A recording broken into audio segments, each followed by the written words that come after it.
Mercredi 1er février au soir, des manifestations anti-gouvernementales d'une ampleur inédite dans presque toutes les grandes villes de la Roumanie. Les Roumains protestent contre un assouplissement de la législation anticorruption. C'est mardi soir qu'un décret d'urgence a été adopté. Il met les hommes politiques à l'abri de certaines poursuites. Une adoption surprise qui avait fait déjà descendre en pleine nuit des milliers de Roumains dans la rue. Ce mercredi soir, il crie au vol et à la démission du gouvernement du Premier ministre roumain Sorin Grindeanu, entré en fonction il y a à peine un mois. À Bucarest, dans la capitale du pays, devant le siège du gouvernement, ils sont des milliers à défiler. À travers tout le pays, ce sont au moins 200 000 personnes à descendre dans les rues.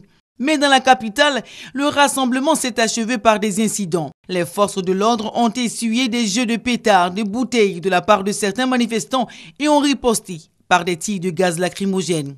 Mais le gouvernement maintient sa volonté d'assouplir la législation anticorruption, a déclaré hier jeudi le Premier ministre roumain au lendemain d'importantes manifestations dans le pays.